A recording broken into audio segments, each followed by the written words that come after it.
Shalom, saya Pendeta Luther Zwingli Raprap, pendeta dari Gereja Protestan Maluku. Saya pertama-tama mengucapkan selamat hari Natal, karena hari ini kita sudah memasuki hari Natal. Semoga damai sejahtera Allah memenuhi pertemuan kita di sini. Saya mendapat kesempatan untuk berbagi dengan saudara-saudara sekalian di hari Natal ini untuk berbicara tentang kasih Allah dan pembaharuan. Pertama-tama marilah kita melihat bahwa Natal adalah wujud dari kasih Allah yang menjadi nyata ketika Dia mengutus Yesus Kristus ke dalam dunia. Yohanes 3 ayat 16 yang sangat terkenal mengatakan, karena begitu besar kasih Allah akan dunia ini, sehingga Ia mengaruniakan anaknya yang tunggal, supaya setiap orang yang percaya kepadanya tidak binasa, melainkan beroleh hidup yang kekal. Dengan kata lain, Kristus datang ke dalam dunia ini untuk menyelamatkan kita karena kasih Allah. Sahabat RPK, kenapa manusia harus diselamatkan? Dalam konsep Kristiani tentang keselamatan adalah bahwa karena manusia tidak dapat menyelamatkan dirinya sendiri. Inilah dasar konsep keselamatan dalam doktrin Kristiani. Manusia, betapapun dia berusaha dengan amal dan kebaikannya, dia tidak dapat menyelamatkan dirinya sendiri. Manusia hanya selamat karena dia diselamatkan oleh Allah. Dan kenapa Allah mau menyelamatkan manusia? Karena Allah mengasihinya. Kalau kita bertanya lagi, kenapa Allah mengasihi manusia? Dalam Alkitab dikatakan, karena manusia adalah ciptaannya, buatan tangannya, yang dikasihinya. Itulah sebabnya Allah mau menyelamatkan manusia. Dan sudah tentu penyelamatan itu melalui Yesus Kristus. Dan Yesus Kristus datang ke dalam dunia menjadi sama dengan manusia untuk menyelamatkan manusia itu. Jadi Natal adalah jaminan yang pasti bahwa manusia sudah diselamatkan dalam Yesus Kristus. Sahabat RPK yang saya kasihi dan yang Tuhan Yesus kasihi, berbicara mengenai kasih Allah, maka kasih Allah itu adalah kasih yang sangat besar. Kata Yohanes 3:16 tadi, begitu besar kasih Allah. Bagaimana besarnya kasih Allah itu? Besarnya kasih Allah itu adalah Ia mengaruniakan anaknya yang tunggal. Putra, anaknya satu-satunya, diserahkannya untuk menjadi manusia, dan melalui kemanusiaannya, manusia diselamatkan dari kuasa dosa, dari kebinasaan. Jadi, saudara-saudara, sahabat RPK, Natal pertama-tama adalah karena kasih Allah. Oleh karena itu Natal haruslah kita hayati di dalam kasih. Tanpa kasih, maka Natal adalah semata-mata sebuah pesta atau sebuah sukacita duniawi. Tapi Natal yang sesungguhnya harus dipenuhi dengan kasih. Sahabat RPK yang saya kasihi dan yang juga Tuhan Yesus kasihi. Tuhan Yesus datang ke dalam dunia menjadi sama dengan manusia, agar manusia diselamatkan. Akan tetapi, tidak dengan sendirinya setiap orang diselamatkan, kecuali kalau dia percaya dan menerima Yesus Kristus sebagai Tuhan dan Juru Selamatnya. Itulah sebabnya Yohanes 3:16 juga berkata, supaya barang siapa yang percaya kepadanya tidak binasa, melainkan beroleh hidup yang kekal. Percaya kepadanya. Menerima Yesus pertama-tama berarti percaya kepada Kristus. Dan bukan cuma percaya kepada Kristus. Lebih tepatnya adalah percaya dan mempercayakan diri kepada Tuhan Yesus. Iman itu bukan sekedar percaya saja. Tapi iman adalah percaya dan mempercayakan diri kepada Kristus. Dan dengan percaya dan mempercayakan diri kita kepadanya, maka kita sungguh-sungguh akan hidup di dalam Dia dan Dia di dalam kita. Menerima Kristus berarti berada di dalam kuasa kasih-Nya. Dan menerima Kristus itu berarti bahwa hidup kita dipenuhi dengan kasih. Sahabat RPK yang saya kasihi dan yang Tuhan Yesus kasihi, berbicara mengenai kasih, maka menurut Alkitab, dalam diri manusia tidak ada kasih. Manusia lebih cenderung mengasihi dirinya sendiri. Dalam 1 Yohanes 4 ayat 10 dan ayat 19 dikatakan, kita mengasihi karena Allah lebih dulu mengasihi kita. Artinya bahwa kita hanya bisa mengasihi Allah dan mengasihi sesama manusia kita hanya kalau kita lebih dulu hidup di dalam kasih Allah.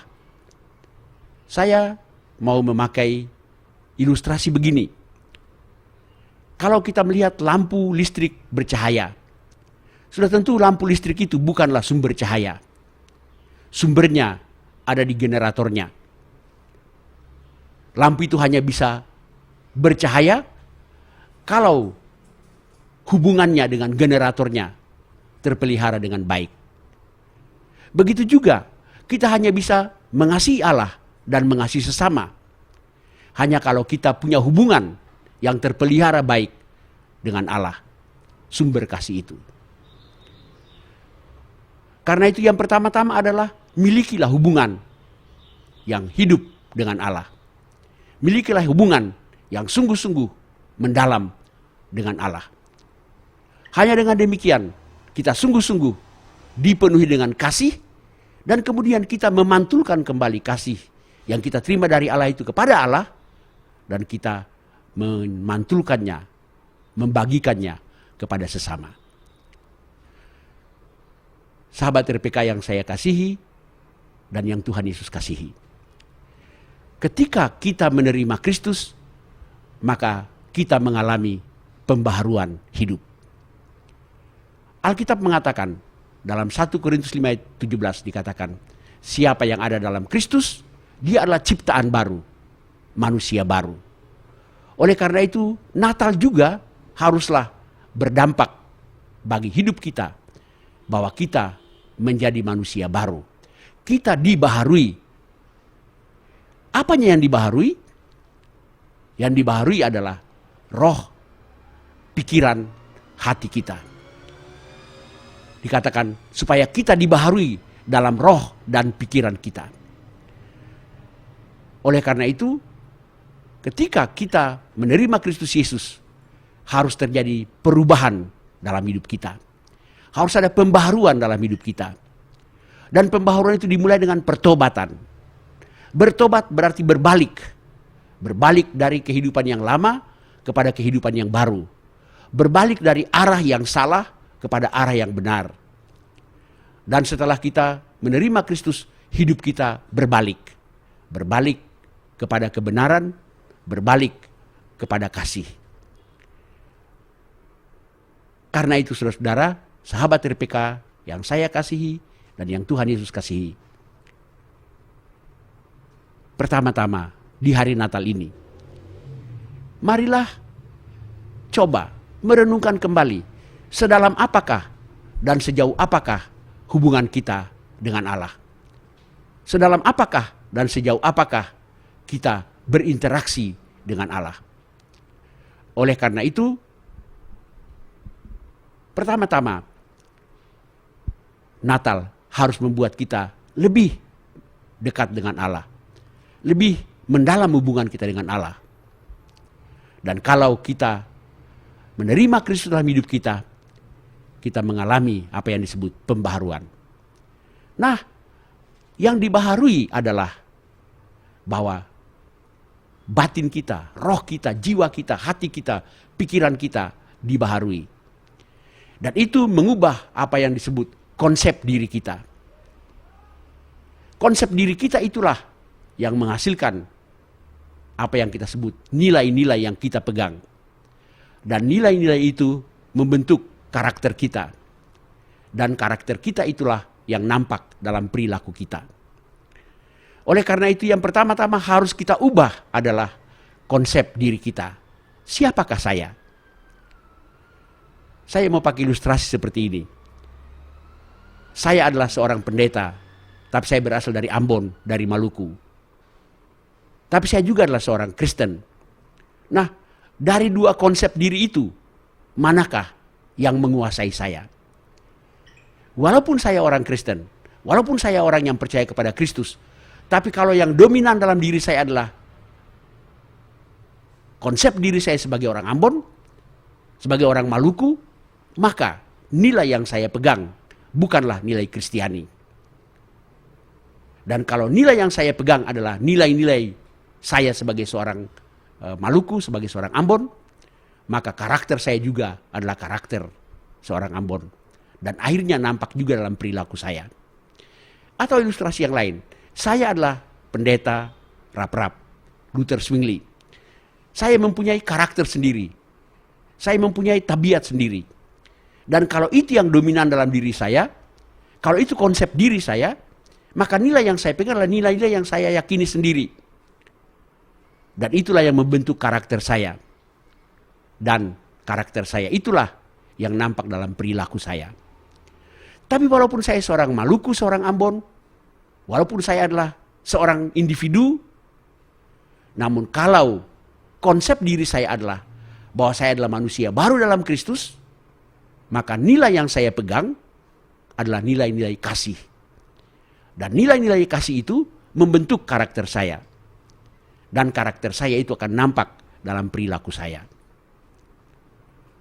Secara sederhana, saya bisa katakan begini, sahabat RPK, bahwa kalau saya punya konsep diri bahwa saya orang Ambon, maka nilai-nilai orang Ambon lah yang saya pegang. Contoh, mungkin kalau karakter saya adalah mengalah itu salah, mengalahkan kalau baru benar. Dan perilaku saya adalah sedikit tersinggung, saya langsung marah-marah. Tapi kalau sekiranya yang dominan dalam diri saya, konsep diri saya, bahwa seorang anak Tuhan, saya manusia baru, maka nilai, value yang saya pegang adalah kasih. Dan karakter saya adalah seorang yang lemah lembut, sabar, dan sebagainya. Dan perilaku saya adalah perilaku yang dipenuhi dengan perbuatan-perbuatan yang baik, perbuatan-perbuatan yang penuh dengan kelemah lembutan dan penuh dengan cinta kasih. Oleh karena itu, sahabat RPK, kalau dikatakan kasih membaharui kita, atau lebih tepat, ketika kita merayakan Natal, kita menerima Kristus, dan dalam Kristus kita dibaharui. Yang harus kita baharui, yang harus kita ubah adalah konsep diri kita. Mari kita mulai dengan meyakini, menempatkan diri kita bahwa kita adalah manusia baru. Manusia baru dalam Kristus. Dan sebagai manusia baru, kita akan selalu berpegang pada nilai-nilai dari Kristus. Dan nilai yang paling utama ialah kasih. Dan kasih itu akan membentuk karakter kita, watak kita, temperamen kita. Dan kasih itu jugalah yang akan nampak dalam perilaku kita. Sahabat RPK yang saya kasihi dan yang Tuhan Yesus kasihi. Setiap kali kita merayakan Natal, Natal tidak boleh menjadi sebuah kebiasaan. Natal tidak boleh menjadi sebuah perayaan duniawi belaka. Natal haruslah membuat kita makin hari menghayati kehidupan baru kita dalam Kristus. Ketika kita merayakan Natal, ketika kita menerima Kristus, maka harus terjadi perubahan dalam hidup kita. Harus terjadi pembaharuan dalam hidup kita. Dan pembaharuan itu akan berdampak dalam perilaku kita sehari-hari. Dan sudah tentu kita mulai itu dalam keluarga kita. Kita mulai itu dalam rumah tangga kita. Dan kasih itu tidak hanya terbatas pada keluarga saja, tapi kepada semua orang. Atau dengan kata lain, kalau kita adalah orang yang dibaharui, dan kalau kita hidup sebagai orang-orang yang dipenuhi dengan kasih, maka dimanapun kita berada, kita juga mencerminkan kasih itu. Kita membuat kasih itu nampak dalam hidup kita. Saya mau pakai ilustrasi seperti ini. Kalau lampu bercahaya, dia tidak mempedulikan lingkungan di mana dia harus bercahaya. Kalau dia harus bercahaya, apakah siang atau malam, dia tetap bercahaya.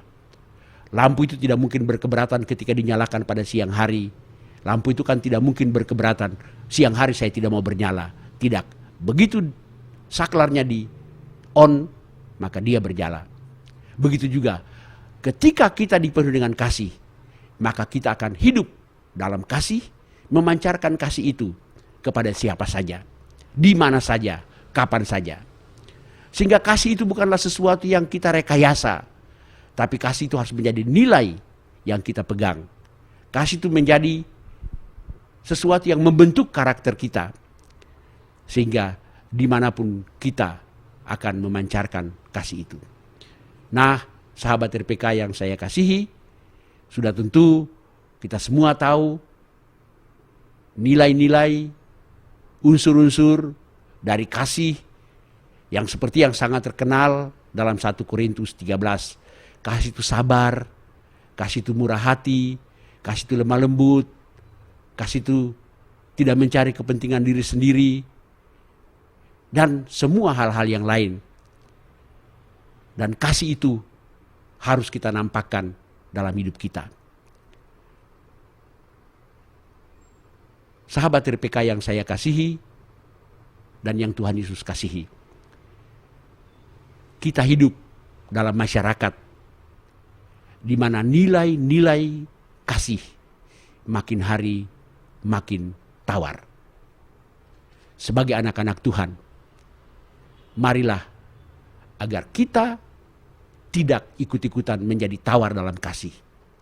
Setiap kali kita merayakan Natal, maka setiap kali ibarat seperti baterai dari handphone kita atau baterai dari sesuatu di-charge kembali, diisi kembali.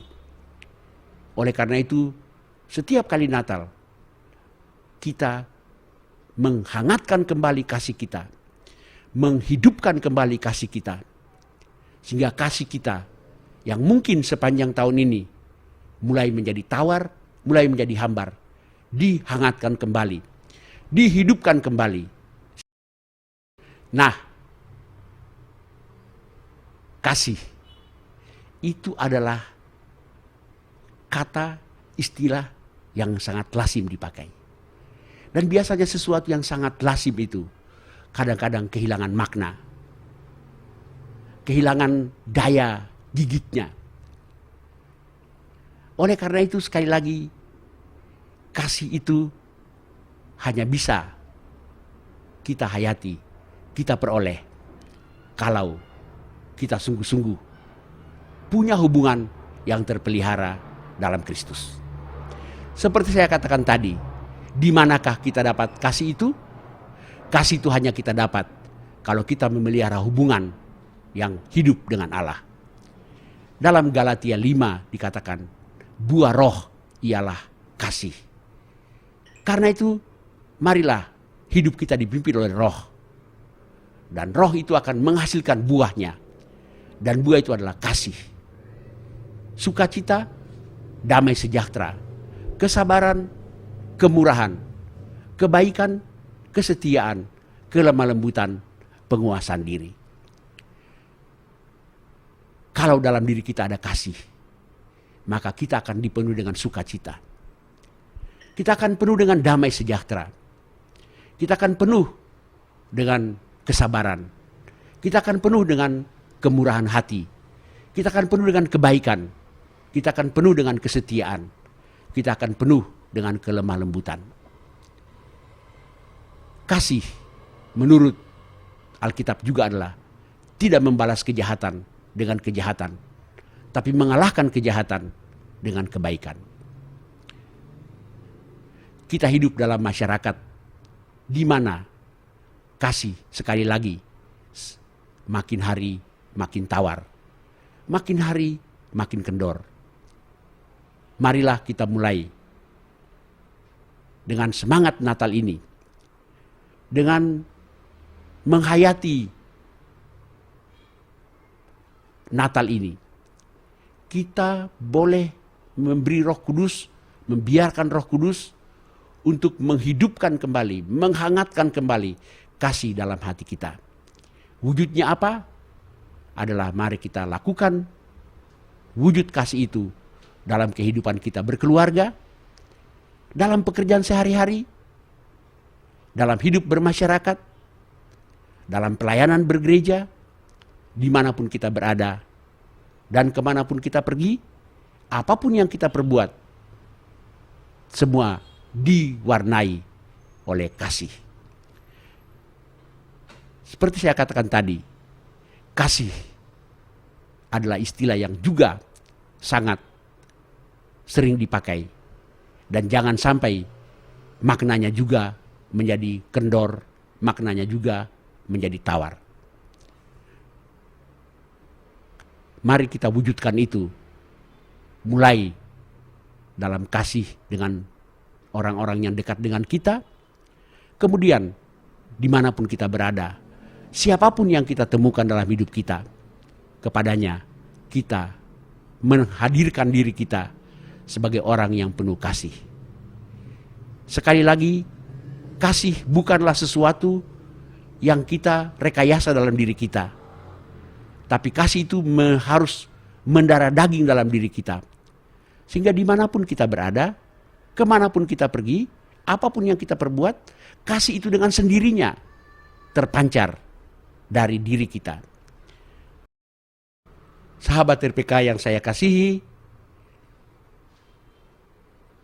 kalau kita bicara mengenai keselamatan, sangat jelas juga dikatakan dalam Yohanes 3:16 tadi, bahwa karena begitu besar Allah mengasihi dunia ini, objek kasih Allah bukanlah manusia semata. Objek kasih Allah adalah seluruh alam semesta ini, termasuk di dalamnya bumi ciptaan Tuhan. Dan Allah mau agar semuanya selamat. Dalam Roma 8 dikatakan bahwa semua makhluk sama-sama merindukan hari keselamatan itu. Dan kalau kita sungguh-sungguh juga menghayati makna keselamatan itu, maka kita juga harus menjadi orang-orang yang juga bertanggung jawab atas lingkungan hidup kita. Tahun 2015 ini, RPK akan menyoroti hal-hal yang menyangkut masalah lingkungan hidup. Salah satu hal yang juga merupakan wujud dari tanggung jawab kita untuk hidup mengasihi Tuhan dan mengasihi sesama adalah bahwa kita juga harus bertanggung jawab untuk melestarikan, untuk menjaga agar alam semesta ini, ciptaan Tuhan ini juga mulai mengalami apa yang kita sebut keselamatan. Seperti saya katakan tadi, dalam Roma 8 dikatakan, seluruh makhluk juga sama-sama mengeluh dan sama-sama merasa sakit. Seperti seorang ibu yang merasa sakit bersalin. Kasih Allah juga tidak hanya tertuju kepada manusia, tapi kasih Allah itu juga ditujukan kepada seluruh alam ciptaannya, termasuk bumi yang kita huni ini. Dan itu juga berarti bahwa kalau kita sungguh-sungguh menghayati makna kasih Allah yang kita rayakan di hari Natal ini, marilah kita juga menjadi orang-orang yang bertanggung jawab untuk alam ini, untuk bumi kita ini. Ini juga bagian dari wujud kasih kita kepada generasi berikut. Generasi berikut adalah mereka akan mewarisi bumi ini. Karena itu kita juga harus hidup sedemikian rupa sehingga kita bisa membuat bumi ini dapat menjadi bumi yang layak untuk tetap dihuni oleh umat manusia. Mungkin ada nyanyian yang sangat terkenal, kasihnya seperti sungai. Bagaimana orang melihat kasih Tuhan seperti sungai? Ketika anak saya masih kecil, disuruh bernyanyi, kasihnya seperti sungai, dia tidak mau menyanyikannya. Ketika saya bertanya kepada dia, kenapa kau tidak menyanyikan nyanyian itu? Anak saya mengatakan, sungai yang saya kenal cuma Ciliwung. Bagaimana Ciliwung ini menggambarkan kasih Tuhan? Siapakah yang membuat Ciliwung tidak mencerminkan kasih Tuhan? Kalau nyanyian kita mengatakan kasihnya seperti sungai? Ini hanya ilustrasi kecil untuk mengatakan ya bahwa kita juga harus bertanggung jawab membuat alam ini juga mencerminkan kasih Tuhan. Dengan cara apa? Sudah tentu kita menjadi orang-orang yang memperhatikan lingkungan kita. Kita tidak buang sampah sembarangan. Selama kita masih punya sebidang tanah kecil, mari kita hijaukan.